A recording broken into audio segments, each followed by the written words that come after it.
Bonjour à tous, bienvenue sur Public Sénat, ravi de vous retrouver pour un nouveau numéro d'Allons plus loin. Nous sommes ensemble en direct pendant 2 heures. On va donc prendre le temps d'analyser et de questionner toute l'actualité politique et parlementaire. On va d'abord le faire avec notre invité du jour, c'est Vincent Capo-Canellas. Bienvenue, merci d'avoir accepté notre invitation. Vous êtes sénateur Union centriste de la Seine-Saint-Denis. Vous réagirez notamment aux mesures du gouvernement concernant l'immigration.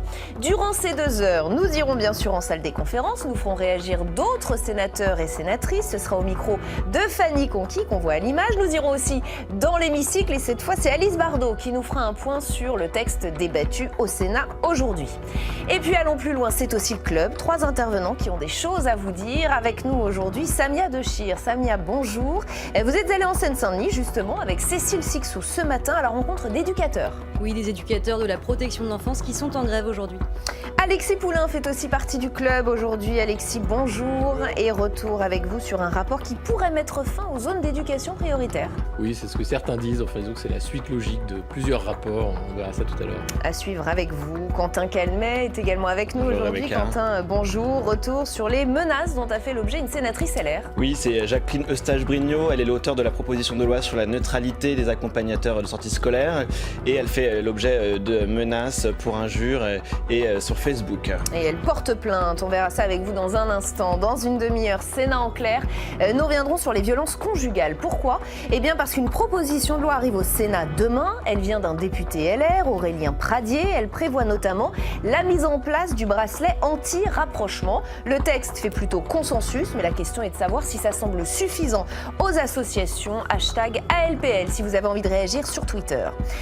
Avant tout cela, retour donc sur les mesures du gouvernement concernant l'immigration. Édouard Philippe les détaillera demain, mais on a déjà quelques pistes. Accès aux soins limité, quota pour l'immigration professionnelle. À droite, certains trouvent déjà que c'est insuffisant. On verra avec vous ce que vous en pensez dans un instant. D'abord le détail avec Jonathan Dupriez. Le gouvernement officialisera demain une vingtaine de mesures sur l'immigration. Un plan censé garantir un équilibre entre ouverture et fermeté sur ce sujet hautement polémique. Mais pas question de parler d'une nouvelle loi contre l'immigration, précisent les cadres d'En Marche. Il s'agit de traiter dignement les immigrés qui veulent venir en France, mais dans le même temps qu'il n'y ait pas des sortes d'issues qui permettent d'être, non pas des profiteurs, mais d'être demain ceux qui auraient, des bénéfices que ne comprendraient pas les Français. Idée chère à la droite sénatoriale, le gouvernement entend aussi modifier la couverture maladie des demandeurs d'asile. Les sans-papiers bénéficieront toujours de l'AME, mais l'exécutif veut s'attaquer aux abus en instaurant un délai de carence de 3 mois avant d'autoriser aux demandeurs d'asile l'accès à la PUMA, la sécurité sociale de base.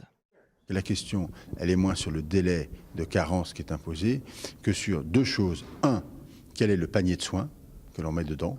Et 2, c'est la réinstauration de ce qu'on a appelé, nous, le droit de timbre, qui permettait à chacun, aux personnes en situation irrégulière, ou alors, en l'occurrence, aux demandeurs d'asile, de contribuer financièrement, ne serait-ce qu'une somme modeste. Autre sujet, le gouvernement souhaite instaurer des quotas pour l'immigration professionnelle à partir d'une liste des métiers en tension ouverts aux étrangers non ressortissants de l'Union européenne. Cette liste prendra en compte les besoins des territoires. Il faut permettre que ces métiers en tension soient remplis d'abord en priorité par des jeunes ou des moins jeunes qui sont formés pour se faire dans notre pays. Encore une fois, l'immigration ne peut pas être gérée uniquement que par quota. Il faut tenir compte aussi des flux qui existent aujourd'hui. Donc, grande prudence sur cette notion de quota. Outre ces mesures, le gouvernement devrait annoncer des crédits supplémentaires pour réduire les délais d'instruction des dossiers pour les demandeurs d'asile. Allons plus loin donc sur ce sujet avec vous. D'abord, Vincent Capo-Canellas, on voit bien que les avis sont très partagés, notamment sur cette question des quotas d'immigration professionnelle. On sent qu'un nouveau cap est franchi. D'ailleurs, on emploie le mot quota assez librement alors que c'était tabou jusqu'ici. Quel est votre point de vue à vous ? D'abord, sur les sujets migratoires, je pense qu'il faut aborder tout ça avec la sérénité qui est nécessaire, et puis se dire qu'il y avait des sujets qui étaient cachés dans la politique française, qui étaient du non-dit. Le gouvernement fait le choix de mettre tout ça sur la table. Donc je souhaite qu'il y ait un débat serein et qu'on regarde demain les propositions du Premier ministre avec le souci de répondre à la situation, aux attentes de l'opinion, sans surenchère. Voilà, donc je suis favorable, moi, à l'idée de quotas sur les métiers, tel que ça a été, semble-t-il, exprimé. J'attends de voir les propositions du gouvernement demain, mais je souhaite qu'on ait un débat serein, et ça fait partie des questions que la classe politique doit savoir traiter autrement qu'en partant dans les outrances. Il y a un sujet aussi de répartition, de peuplement. Et on voit bien qu'on a tendance à concentrer les populations en difficulté, et les populations ici, l'immigration, dans les mêmes endroits, ce qui crée un certain nombre de difficultés pour elles, pour s'insérer, pour s'intégrer. Et c'est quand même ça l'objectif. Ça veut dire qu'il faut d'abord, sur des mesures de régulation, avoir une vision qui soit certes humaine, mais ferme aussi, travailler sur le développement aussi dans les pays d'origine. Voilà, il y a une politique équilibrée qu'il faut mener. Je souhaite que ce soit sous ce signe-là que le gouvernement aborde la question. Sur la question d'accès aux soins aussi, que l'exécutif veut limiter, ça fait partie des non-dits que vous évoquiez en début de propos ? Oui, bien sûr. Avec un système dévoyé, comme l'a dit Agnès Buzyn sur Public Sénat la semaine dernière. Il y a un certain nombre d'abus qu'il faut savoir traiter, qu'il faut savoir aussi estimer à leur juste valeur. Il ne s'agit pas non plus de dire que des étrangers n'ont droit à aucun soin, bien évidemment, mais il peut y avoir une réflexion sur le panier de soins. Ça fait partie des choses qu'il faut regarder. Et le gouvernement a regardé, notamment sur l'asile, semble-t-il, un certain nombre de chiffres qui démontrent qu'il y a une augmentation de l'asile.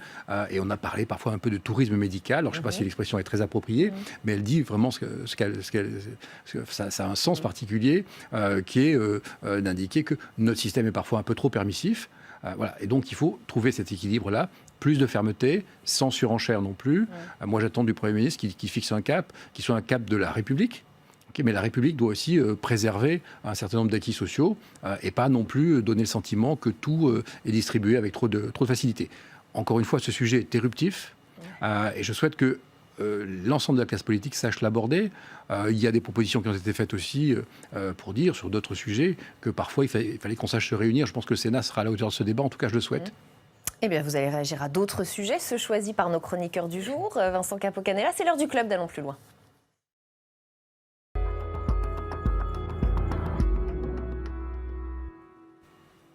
Avec nous dans le club aujourd'hui, Samia Dechir, Alexis Poulain, Quentin Kelmet. Merci à tous les trois d'être ici. Samia, on va commencer avec vous. Vous étiez en Seine-Saint-Denis ce matin où les éducateurs sont en colère. Ils sont en colère, ils sont même en grève. Aujourd'hui, il y a un an déjà, ils avaient tiré la sonnette d'alarme sur l'engorgement des services de protection de l'enfance dans leur département. À l'époque, il y avait 900 enfants en attente d'un suivi par un éducateur. On les avait rencontrés avec ma collègue Cécile Sixou pour un documentaire dont je vous propose de regarder tout de suite un extrait. Il y a par exemple une mineure qui a fait plusieurs TS. Il faut absolument pouvoir la suivre. Je regarde dans ma liste de mesures en attente. Elle arrive à la 135e place. Et je vais la mettre en priorité.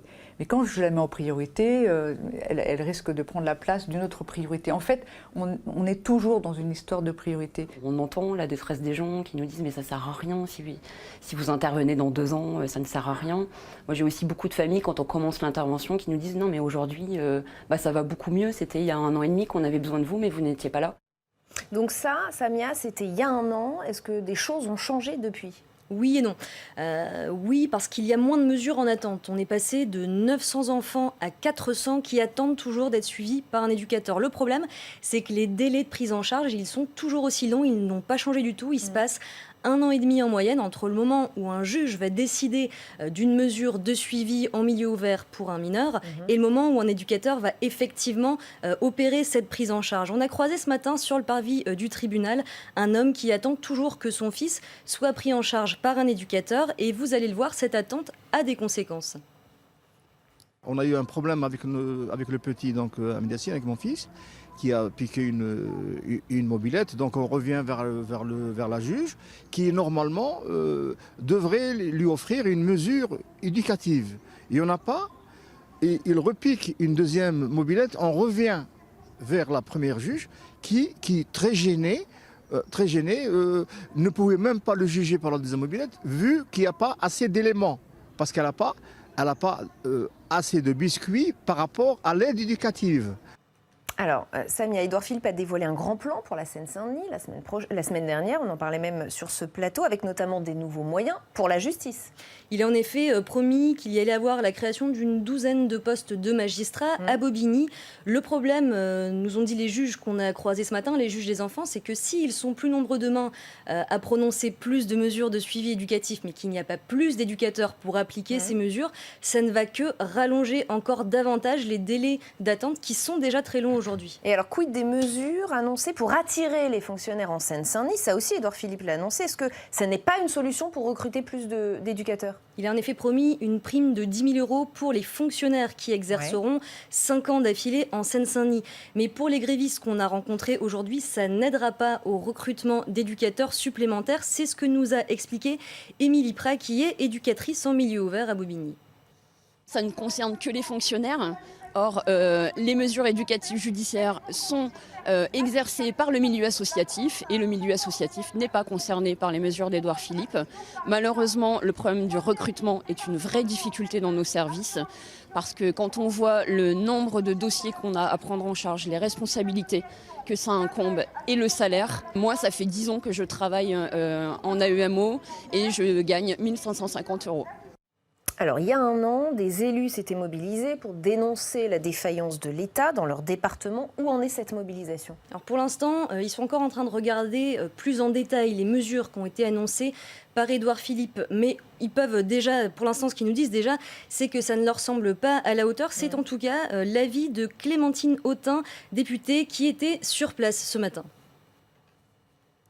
Donc on est content de s'être mobilisé, mais en tout cas on est très très loin du compte et c'est pourquoi on va poursuivre la mobilisation. Et je pense que maintenant un des enjeux, parce que les élus, tous bords confondus, ce qui est quand même exceptionnel, ça n'arrive dans à peu près aucun département, ont décidé de joindre leurs forces pour défendre notre département. Et je pense que maintenant l'enjeu, c'est d'embarquer avec nous le monde associatif, les professionnels, tous ceux qui font vivre la Seine-Saint-Denis et qui constatent comme nous que c'est pas possible quoi. Vincent Capo-Canella, vous êtes sénateur de ce département de la Seine-Saint-Denis. Vous faites partie des élus de tous bords qui se sont mobilisés pendant un an. Est-ce que, comme Clémentine Autain, vous trouvez que les annonces d'Édouard Philippe qui ont été faites la semaine dernière ne sont pas à la hauteur? D'abord, c'est sans précédent parce que le Premier ministre a reçu les élus, a travaillé, ainsi que le préfet, avec les élus pendant plus d'un an. Et on a eu encore, la semaine dernière, autour de lui, plus d'1 heure de débat. Il peut rester des points sur lesquels il faudra faire des efforts, et celui-ci en est un incontestablement. Mais ce qui est sans précédent, c'est que le Premier ministre a quand même annoncé des mesures qui étaient dérogatoires et qui prennent en compte la réalité de la Seine-Saint-Denis.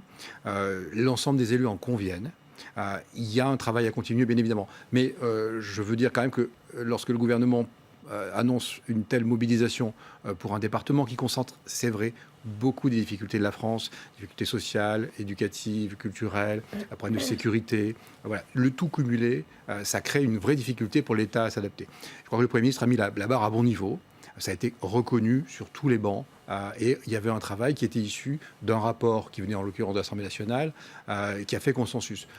Donc nous allons continuer le travail avec le gouvernement et je crois que le Premier ministre a quand même annoncé des choses qui ont du sens, notamment, vous l'avez dit, pour fidéliser des fonctionnaires. Juste un chiffre, un fonctionnaire reste en Seine-Saint-Denis 2,7 années, là où dans l'Essonne, il reste 7 ans. Donc ça veut dire qu'il connaît moins bien le département et qu'il a une idée, c'est de partir en arrivant. C'est une des vraies difficultés. Il faut fidéliser. Il a annoncé des efforts pour la justice, notamment, pour la police. Tout ceci doit être complété sans doute, mais je veux quand même dire que lorsqu'on nous tend la main, et lorsqu'on apporte des aides, il faut aussi qu'on sache le reconnaître. Très concrètement, quand vous dites on va continuer de travailler avec le gouvernement, ça veut dire quoi? Ça veut dire qu'il y a une forme de mobilisation des élus de la Seine-Saint-Denis qui va se poursuivre auprès de ce gouvernement, une espèce de travail de lobbying, comme on dirait aujourd'hui. Sous quelle forme et comment? Lors de l'échange qu'on a eu la semaine dernière avec le Premier ministre, la présidente de la région, Valérie Pécresse, a dit qu'elle était prête à réfléchir aussi à de l'innovation dans les politiques publiques pour mieux s'adapter aux réalités du département, pour sortir un peu des carcans qu'on applique un petit peu partout, de ce système de critérisation des aides qui aboutissent finalement à ne pas s'adapter à la situation locale vue par les habitants. Et donc, je crois qu'il y a encore un champ possible. L'action de l'État national partout peut parfois s'adapter. C'est aussi vrai d'ailleurs en zone rurale. C'est ce qu'il faut qu'on arrive à construire vivre toutes et tous ensemble. Voilà, le Premier ministre a dit qu'il y aura un suivi. Nous souhaitons, et les annonces vont dans le bon sens. Il y a à peu près 23 annonces. Voilà, c'est vrai l'éducatif, c'est vrai la justice. Il y a beaucoup de choses à reconstruire ensemble. Voilà, donc moi j'ai envie de dire qu'il faut dire au gouvernement chiche. Mais on vous jugera au réel. Et le Premier ministre, encore une fois, a pris le temps. C'est pas si simple que ça d'avoir des politiques qui sont interministérielles, qui supposent des arbitrages qui sont très différents de ceux qui sont construits d'habitude. Voilà, il y a des aides aussi pour construire des écoles. Alors là, on a été les premiers à dire que c'était insuffisant, mais c'est un début. C'est là que le bas blesse, c'est sur les écoles. Oui, c'est sans doute le volet qui a été le plus discuté. Le ministre a aussi répondu là-dessus, en disant que beaucoup de choses avaient déjà été faites, qu'il fallait amplifier.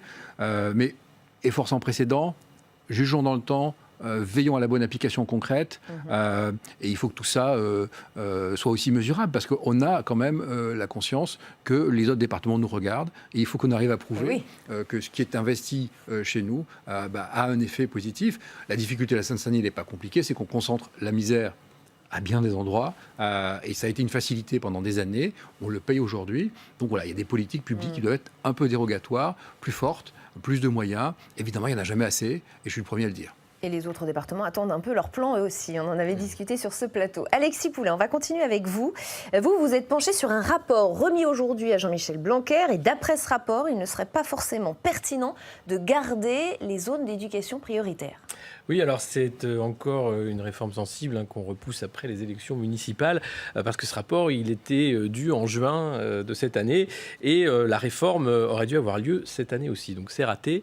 Et c'est un rapport, en fait, en 25 propositions et 5 thèmes, que Ariane Azema, qui est inspectrice générale de l'éducation nationale, et Pierre Mathieu, qui est directeur de Sciences Po Lille, vont remettre à Jean-Michel Blanquer aujourd'hui. C'est un rapport aussi qui poursuit le travail qui a été amorcé en 2014 sur les réseaux d'éducation prioritaire, les REP, les REP+. C'est des réseaux qui regroupent un collège et des écoles, comme on dit, en situation dégradée. Et c'est aussi la suite de la préconisation de la Cour des comptes en 2018, qui était de donner plus de latitude aux recteurs pour avoir des moyens plus souples à allouer aux différents REP en fonction des spécificités des territoires. Et l'idée, effectivement, est de donner aux recteurs ce pouvoir d'arbitrage entre zones rurales et banlieues, avec une enveloppe budgétaire unique. Et c'est vraiment les zones rurales qui sont mises à l'honneur de ce rapport d'une certaine façon. Parce qu'on oublie souvent, mais il y a un problème d'accès aux études supérieures dans la ruralité, notamment via la mobilité, donc promouvoir les internats, promouvoir aussi le dispositif des cordées de la réussite, par exemple. Il y a une association, néanmoins, l'Observatoire des zones prioritaires, qui regroupe les enseignants des REP, qui accuse le gouvernement tout simplement de vouloir liquider ce système sans avoir évalué le travail des équipes enseignantes sur le terrain depuis des années. Et c'est vrai, moi j'ai eu mes enfants scolarisés en ZEP puis en REP, en Seine-Saint-Denis, et j'ai vu le travail des équipes enseignantes qui sont vraiment mobilisées, qui font un travail de longue haleine. Ça prend beaucoup de temps sur ces petits territoires d'arriver à faire en sorte que les élèves sortent du lot. Alors ça pose question. Et puis il y a une deuxième question aussi. Pourquoi vouloir réformer les ZEP aujourd'hui et en parallèle diminuer de moitié les fonds sociaux qui sont prévus pour les familles pauvres? Vous savez, les fonds sociaux, c'est ce qui permet aux élèves en difficulté financière de s'équiper ou bien de participer aux sorties scolaires. Le budget qui était consacré aux fonds sociaux des établissements était à 59 millions d'euros sous François Hollande. Il a été pérennisé en 2018 et 2019. Et bien pour 2020, on va descendre à 30,6 millions d'euros seulement. Bercy décide d'arbitrer contre les élèves pauvres. Et pourtant, il y a 1,2 million d'enfants pauvres sur le territoire, 10% des élèves. Donc, c'est pas rien. Alors, la justification de cette coupe drastique dans les fonds sociaux, c'est que ces fonds ne sont jamais dépensés en totalité. Mais en réalité, beaucoup de parents ignorent l'existence de ces fonds ou simplement n'osent pas les demander, simplement par la honte sociale d'avoir à se faire aider sur ce thème-là, d'aider son enfant élève. Alors, pour éviter le non-recours, pour dépenser ces fonds sociaux, Jean-Paul Delahaye, qui était ancien directeur général de l'enseignement sous Vincent Payon, a fait un rapport en 2015 et lui, il plaide pour que les rectorats travaillent avec les différents établissements pour que ceux-ci aient un volet social et puissent justement faire de la communication et accompagner les familles dans le décrochage de ces différents fonds. Alors, ce qu'on voit là, entre les ZEP, les fonds sociaux, c'est l'illustration, encore une fois, du fameux « en même temps », où on voit mal la logique, en fait, d'aider les élèves de REP en leur supprimant certains fonds sociaux Bruno. Moi, je ne sais pas, monsieur le sénateur, mais j'ai un peu de mal à suivre la logique. Alors, c'est un point de vue. Vincent Capo-Canella, qu'en pensez-vous ? Il y a beaucoup de choses dans cette chronique. D'abord, peut-être le fait de s'attaquer s'attaquer, entre guillemets, en tout cas de modifier des choses concernant les REP et les ZEP.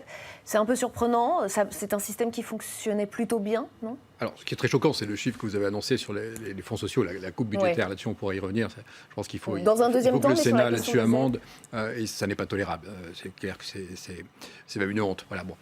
Maintenant, sur le dispositif des ZEP et des REP, bon, je crois qu'il n'y a pas de tabou à évaluer. Et il faut regarder si le dispositif peut être amélioré, comment on répond à la question. La question, c'est comment aider les élèves qui sont en difficulté, ou éducative, ou sociale, et comment leur permettre de construire leur avenir et d'avoir le même acquis éducatif que les autres. Le dispositif ZEP-REP marche.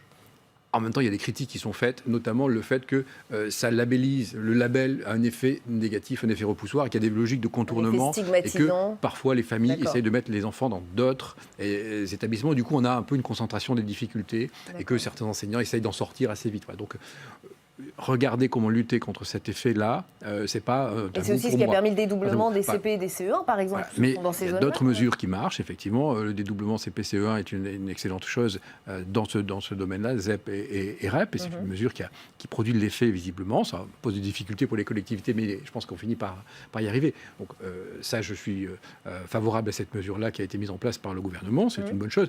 Sur ZEP-REP, il faut y aller avec une infinie prudence. Ça ne peut se faire que dans la concertation. Je note que le Sénat avait quand même constitué une mission d'information avec mes collègues Laurent Lafont et Jean-Yves Roux. Une partie des propositions sont, semble-t-il, reprises. J'attends avec une infinie prudence quand même de voir le rapport qui est remis, je crois, à 7h pour voir les mesures et puis comment le gouvernement les annonce, les environne. Pour moi, il ne faut surtout pas démonter un système qui marche. Il y a des effets négatifs. Il faut parfois pouvoir les regarder. Donner plus d'accompagnement aussi aux enseignants en termes de formation, en termes de tutorat.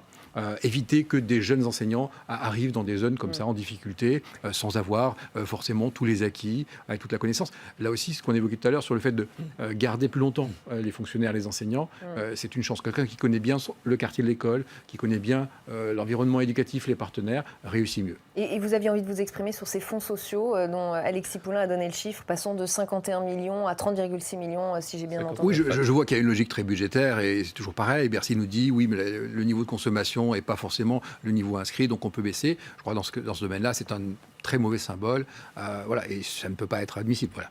Vous disiez le Sénat voudrait y mettre son veto. On va y veiller. On va continuer avec vous, Quentin Calmet. Vous fermez la marche de ce club.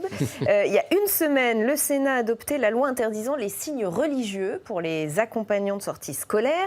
Et depuis, les sénateurs qui ont voté pour la loi disent avoir fait l'objet de menaces. Voilà, Rebecca, tout est parti d'un post sur Facebook, sur une page intitulée HKM, un post publié au lendemain du vote de cette proposition de loi dont on a aussi beaucoup parlé sur l'antenne de Public Sénat, et qui appelle à afficher, je cite, au mur de la honte les sénateurs ayant voté cette interdiction. On va voir un de ces posts, puisque sur une autre page, on voit la liste complète des sénateurs ayant voté en faveur du texte. L'utilisateur Facebook sous pseudonyme, bien sûr, qui diffuse, je cite, la liste complète avec photos, nom, circonscription et contact des sénateurs nazis, je cite, qui ont voté la loi islamophobe et xénophobe. Des propos qui visent en particulier Jacqueline Eustache-Brinio. Souvenez-vous, c'est la sénatrice qui a signé la proposition de loi adoptée la semaine dernière. Selon elle, ces posts sur Facebook sont inacceptables. On l'a interrogée ce matin. Écoutez-la, on était avec Cécile Sixou pour lui tendre un micro. Pour moi, c'est une atteinte à la démocratie, mais de manière très très grave. Donc j'ai évidemment porté plainte pour menace, parce que c'était vraiment dirigé voilà, avec cet objectif de dénoncer, de faire des listes. Ça rappelle un peu des moments de notre histoire qui n'est quand même pas extrêmement glorieuse. Et puis j'ai découvert après avoir déposé cette plainte, que nous étions traités de nazis. Donc ça, c'est juste insupportable. Et j'ai donc fait un complément de plainte pour insulte.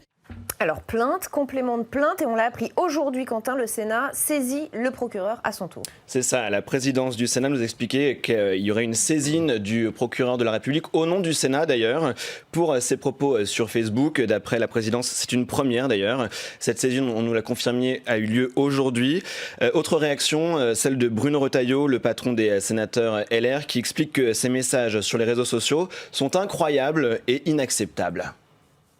On doit préserver, notamment ceux qui votent la loi, qu'ils soient des sénateurs, des sénatrices ou des députés, de menaces extérieures. Parce que là, il ne s'agit pas de faire des pressions amicales, il ne s'agit pas d'échanger un certain nombre de raisons, d'arguments, de façon paisible, de façon civique, dans une conversation démocratique. Il s'agit, là, au contraire, de proférer, de désigner des têtes de Turcs, si j'ose dire, de proférer des menaces à l'encontre de celles et ceux qui ont voté la loi. Et on verra ce que le parquet répond. Quentin, qu'est-ce qu'il faut tirer comme leçon de tout cet épisode ? Eh bien, nous, on a pu lire les différents posts et réactions sur Facebook. Ce que l'on note, c'est l'hystérisation des débats sur ces sujets. Sur les réseaux sociaux, il y a ces commentaires qui dénoncent à la fois la haine des musulmans, omniprésente en France en ce moment, selon certains. D'autres parlent d'islamisme rampant en France. Tout ça dans une violence de ton qui crée, il faut le dire, une atmosphère irrespirable. Vous êtes d'accord, Vincent Capo-Canellas, atmosphère irrespirable, notamment autour de cette question du voile des accompagnatrices scolaires. Et effectivement, c'est parti aussi de la vidéo de Julien Audoul au Conseil régional. Alors, je suis d'abord très choqué des menaces qui ont été proférées et que on puisse attaquer un parlementaire pour ses votes, pour ses positions publiques, c'est toujours quelque chose de choquant. C'est effectivement une attaque contre la démocratie. Et je souhaite que, dans la mesure du possible, le parquet donne une suite, si on peut qualifier ces délits. Je pense aussi qu'on doit pouvoir quand même faire des recherches, parce que lorsqu'il y a des postes de ce type-là, il y a quelques traces informatiques et ça doit pouvoir s'exploiter. Voilà. Donc ça, c'est le premier sujet. Deuxièmement, il y a un débat qui est compliqué. On l'a vu tout à l'heure quand on parlait d'immigration. Moi, je n'ai pas voté cette PPL, parce que cette proposition-là, parce que je pensais qu'elle tombait au mauvais moment. Et que celle de Jacqueline Eustache-Brinio concernant la neutralité religieuse des accompagnants scolaires. Je ne l'ai pas voté parce que je trouvais que c'était une réponse qui était inadaptée, qui était un sujet partiel, et que la question devait être regardée avec une autre démarche, beaucoup plus concertée, et pas de cette manière-là. Mais pour autant, j'estime que ceux qui l'ont voté doivent être défendus, et j'appelle plutôt au calme. Je veux dire, il me semble qu'on doit pouvoir parler de ces questions-là dans la société française sur un mode qui soit plus serein. La Haute Assemblée sait le faire. D'ailleurs, le débat, mis à part l'intervention de M. Masson, qui a été assez ridicule, mis à part celle-ci, le débat était plutôt de bon niveau ici. C'était un débat juridique, un débat qui était un débat construit. Voilà, donc j'inviterais plutôt à ce que, effectivement, on regarde si on ne peut pas, au travers d'une commission réunissant des philosophes, des juristes, un certain nombre de personnes qui sont spécialisées sur ces questions-là, d'intégration, de laïcité, pourrait faire des propositions qui réunissent. Oui, parce que pour l'heure, on le voit, chaque camp est vraiment retranché sur sa position. Le dialogue est très difficile sur ces questions de laïcité. Beaucoup campent sur leur position. Comment est-ce qu'on peut à nouveau faire retomber la pression sur ce débat ? D'abord, il y a différents sujets qu'il ne faut pas mêler. Il y a un sujet sur la laïcité, il faut être intransigeant. Il y a un sujet de radicalisation. Il y a un sujet de communautarisme. Sur radicalisation, lutte contre le terrorisme islamique, lutte contre la radicalisation islamique, je pense qu'il faut aller extrêmement loin. Après, la laïcité, ça touche à l'intime. Il n'y a pas qu'une religion qui est concernée. Et la grande majorité des musulmans sont dans une logique d'intégration aussi. Il faut l'avoir en tête, il ne faut pas non plus jeter la pierre à tout le monde là-dessus. Voilà, donc posons les sujets différemment. La laïcité, la lutte contre le communautarisme. Mais vous diriez qu'il y a des fissures maintenant au Sénat sur cette question de la laïcité. Tout le monde ne définit pas la laïcité de la même manière ? Oh, il y a eu un débat qui était relativement vif, bien évidemment. Là-dessus, on a vu des positions évoluer. Je veux dire aussi qu'à quelques mois des élections municipales, ce débat est par nature aussi un débat inflammable. Il faut avoir ceci en tête. Mais, encore une fois, les sujets de la société française peuvent être abordés au Parlement. Je souhaite qu'on le fasse aussi en écartant parfois les réseaux sociaux et qu'on arrive à aborder ces questions-là, pas simplement sous l'angle électoral ou sous l'angle du buzz médiatique. C'est vraiment la difficulté. Qu'est-ce que nous voulons ? Que chacun puisse vivre ensemble avec ses convictions, vivre sa foi lorsqu'il choisit de croire, respecte son voisin, et puis que les valeurs de la France, qui sont les valeurs de la République, soit l'histoire de la France, soit aussi respectée et transmise comme telle. Il y a un vivre ensemble, il faut le préserver. Tout le monde doit faire des efforts. Tout ne se réglera pas par la loi non plus. Là-dessus. Et je crois que quand le président Chirac avait nommé la commission Stasi, il y avait eu une autorité morale, il y avait une hauteur de vue juridique qui s'était dégagée, et en était sorti un texte de loi qui a vécu jusqu'à aujourd'hui. On voit bien que le contexte a changé, il faut se reposer des questions d'ordre législatif et on ne peut pas l'aborder qu'au travers d'une proposition de loi sur un sujet ponctuel et croire que le voile à l'école, en tout cas pour les sorties d'école, c'est le sujet central. Le sujet central est bien plus large que ça. Et vous restez avec nous, Vincent Capo-Canella. On va aller maintenant dans l'hémicycle où se trouve Alice Bardot. Alice zoom aujourd'hui sur un texte concernant les mobilités. Oui, Rebecca, alors cet après-midi, les sénateurs ont rejeté en bloc le projet de loi sur les mobilités en nouvelle lecture et donc avant même de l'examiner. Alors, qu'est-ce qu'ils reprochent au texte ? Eh bien, tout simplement de ne pas donner aux collectivités territoriales les moyens financiers pour organiser les transports sur leur territoire et notamment pour développer les alternatives à la voiture individuelle comme prévu par le texte. Alors, pour les sénateurs, il manque 450 millions d'euros. Pour rappel, il était prévu donc que cette question du financement soit reportée donc, dans le projet de loi de finances pour 2020 et la sentence est tombée. Il n'y aura pas de financement, je cite, dédié et pérenne pour la compétence mobilité des collectivités en 2020. En plus, et c'est la goutte d'eau qui a fait déborder le vase, elles vont même perdre 45 millions d'euros l'année prochaine. Alors Didier Mandelier, le rapporteur Les Républicains du texte, en a tiré une conclusion toute simple. On l'écoute.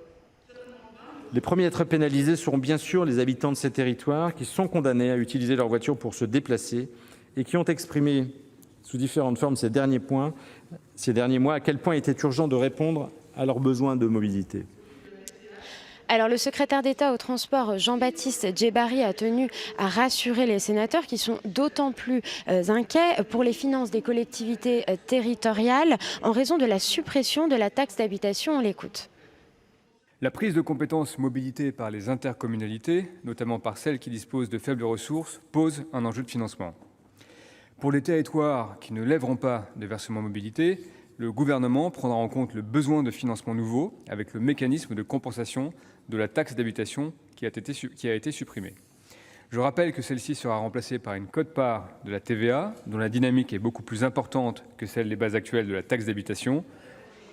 Pour Hervé Maurey, le président centriste de la Commission de l'aménagement du territoire et du développement durable, ce sont des éléments de langage et cette réponse n'est pas à la hauteur des enjeux. Alors si les débats sur le financement de la compétence mobilité des collectivités ont été stoppés net avec l'adoption de cette motion de rejet, les sénateurs comptent bien poursuivre leur combat lors de l'examen du projet de loi de finances pour 2020. Merci beaucoup Alice Bardot en direct de l'hémicycle du Sénat. Peut-être il nous reste une minute, Vincent Capo-Canella, un commentaire à faire sur ce texte et ce rejet. C'est un grand classique du débat parlementaire. La commission mixte paritaire avait échoué, donc l'Assemblée et le Sénat avaient essayé de s'entendre, ça n'avait pas marché. Quand le texte revient, le Sénat rejette. Pas plus à dire. Le ministre a fait une petite ouverture à l'instant. Prenons le mot dans le débat budgétaire. Et on restera là-dessus. Merci infiniment Vincent Capo-Canella d'avoir été notre invité aujourd'hui dans Allons plus loin. Merci à tous les trois d'avoir une nouvelle fois fait partie de ce club. Tout de suite, c'est Sénat en clair.